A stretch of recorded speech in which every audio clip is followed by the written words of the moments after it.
Powered by Riverside FM. Man, the first week of training camp is in the books. UP Nation, the first week of training camp is in the books. And there's a lot of interesting storylines that's coming out of the first week of training camp, man. But the one that I want to hit on, man, the one that is kind of glaring is, and it's kind of going under the radar a little bit. Everybody's talking about the defense. Everybody's talking about Brian Murphy Jr., the kind of week that he's had. Of course, J.J. McCarthy. But, man, I'm starting to look at this wide receiver room. And I'm starting to look at the talent that they are compiling in that wide receiver room. Man, don't sleep. Don't sleep. I have been on the side of the fence where I'm like, hey, the Minnesota Vikings, they are going to run the football more. And I do think that that is the case.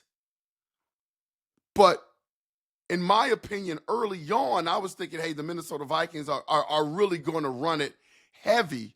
Number one, because they have a rookie quarterback back there, and they've rebuilt that offensive line. Now, I do think, again, man, I do think they're going to run the football, but probably not as much as I thought early on in this thing. But I'm starting to look at the wide receivers and the toys that KOC has put in place to help our guy, J.J. McCarthy. Man, we all know about Jets. You know, Jets is going to be there. I know there's a little bit of concern about his hamstrings. I'm not necessarily concerned about his hamstrings. And I think, you know, him building that chemistry with J.J. McCarthy can be a little bit overstated. I mean, they've had some off-season stuff where they've had an opportunity to work together. I know that they've had limited opportunity to work together in the scheme, but I don't think that's going to hurt their chemistry going forward. I think where it's going to hurt is J.J. McCarthy just not getting reps with Justin Jefferson, man. But I think that kind of stuff is easily fixed. I don't think the chemistry is going to be off. I think that stuff is easily fixed and can be a little bit overrated. I know the concern with Jordan Addison and his suspension is looming. Like that is the dark cloud in the sky, the elephant in the room, so to speak. We don't know when that's coming. I'm assuming that they're going to get that done and have him just be out the first 3 games of the season. That is ideal when that suspension comes down, and I think that suspension is coming down. So first 3 games of the season he's out. It's in the weaker part of our schedule. So that's an advantage for the Minnesota Vikings if he has to go out and get suspended.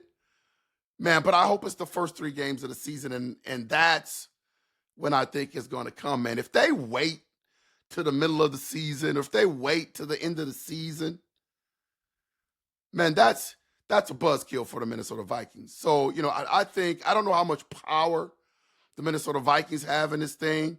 Can they self-impose a suspension for Jordan Addison? Like, does anybody know that? If anybody knows that, put that in the comments, man, because I don't know. Like, if the Minnesota Vikings know that Jordan Addison, this suspension is coming down, can the Minnesota Vikings just say, okay, it's not like he's injured, he's healthy, kind of prove that, and say, okay, we're going to suspend him for the first 3 games of the season and self-impose that, man? I don't know. I know college, you could do a lot of, when you know a suspension is coming down, you could do a self-imposed type thing. I don't know if you could do that in the NFL. I know the NFL likes to have their pound of flesh. They don't want you usually doing any sort of self-imposed nothing because they want the hammer to come down. So if anybody knows that, man, put that in the comments. Can the Minnesota Vikings self-impose a suspension to Jordan Addison? After that, man, it gets a little bit saucy in that wide receiver room. Ty Felton, man, Ty Felton has some ability. I've got some eyes over there in training camp. I have not been to training camp yet, but Ty Felton has some ability. I mean, some playmaking ability that, you know, if you were playing a game, he would be the joystick dude. Agility would be about a 98. Like, he's got some playmaking ability, man. And I think the Minnesota Vikings are going to use him in various ways this year. He is a great addition to that wide receiver room. Now, does he threaten a guy like Jalen Nailor, speedy?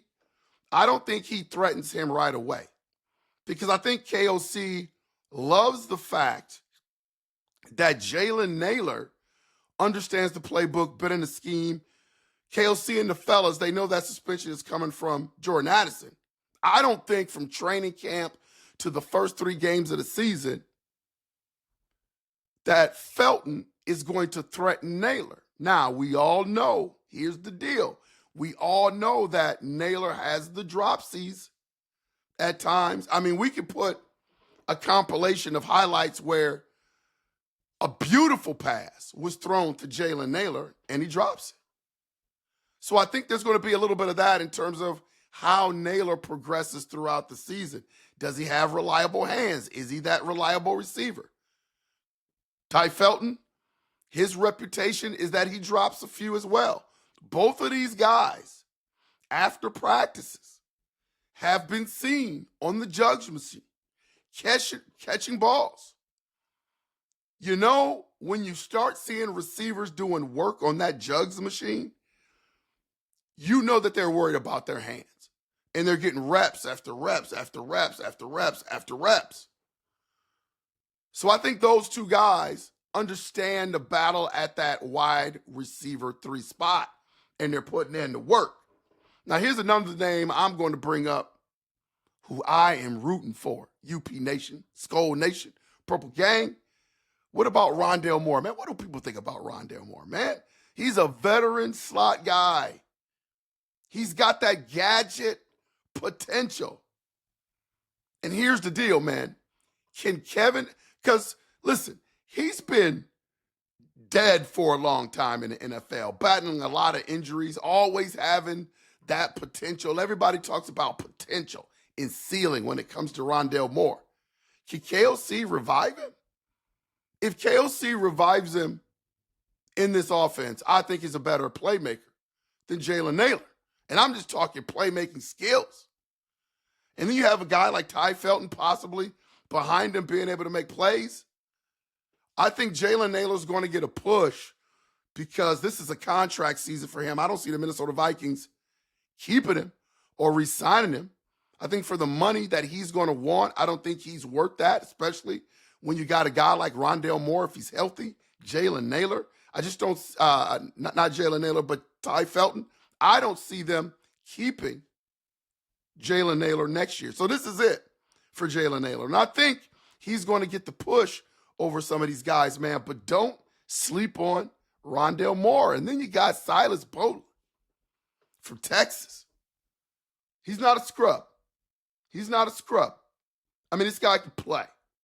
And out of all the guys, out of all the UDFAs, man, this is a guy that I'm keeping my eye on because he can play. I think if he makes the 53-man roster, he's going to be used primarily for special teams. But he's one of these guys where if he starts to develop, UP Nation, Purple Gang, if he starts to develop, man, this kid can be box office somewhat.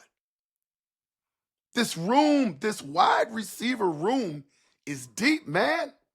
This wide receiver room is deep. And I'm starting to look at all the toys and I'm starting to look at what KOC has brought in and I'm starting to rethink this thing, man. I'm starting to rethink about the Vikings and the percentage of run versus pass. Like I thought it was going to be virtually even and I'm looking at the makeup of the team is I don't know. We're going to have to keep an eye on that. We're going to have to keep an eye on. I thought it would be, a little bit more close. Last year was about 60-40. I thought it would be a little bit closer this year. And, man, I'm just not sure about this looking at this wide receiver room. Big questions, UP Nation. Purple Nation Skull Gang. Who wins the wide receiver 4 spot? Is it Felton?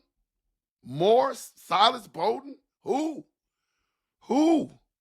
I think Naylor is locked in at 3 right now just because of the whole Jordan Addison suspension and the experience that he brings to the table.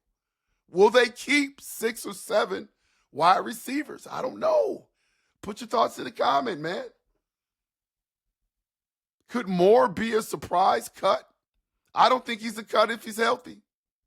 I don't think he's a cut if he's healthy. If he's healthy, he makes this team. I just don't see any way he doesn't show enough. If he's injured, all bets are off. Is this the fastest wide receiving core in the NFL? Just in terms of pure speed, man, I think it has to be in terms of pure speed. We talk about B-Flow being the mad scientist, man. KOC is a mad scientist in his own right. UP Nation. He's a mad scientist in his own right, man. And I think with this offense, and I ain't even talked about J.J. McCarthy being able to dime the ball all over the place. And I think he's putting together something special, man. Watch out for this Minnesota Vikings offense, man. Watch out for this Minnesota Vikings offense. It's going to have a lot of versatility.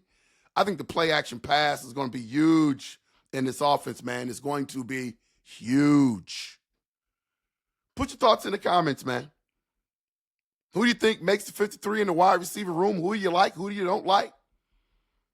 Let's have a conversation about it. This is Unconventional Playbook. Please take the time to hit that like and subscribe button. It only takes a second to hit that like button. Helps to keep everything in the algorithm so we can continue to pump out this comment, man. We got a lot of people coming up. We're going to have my guy Patrick Buchanan back on the show this week.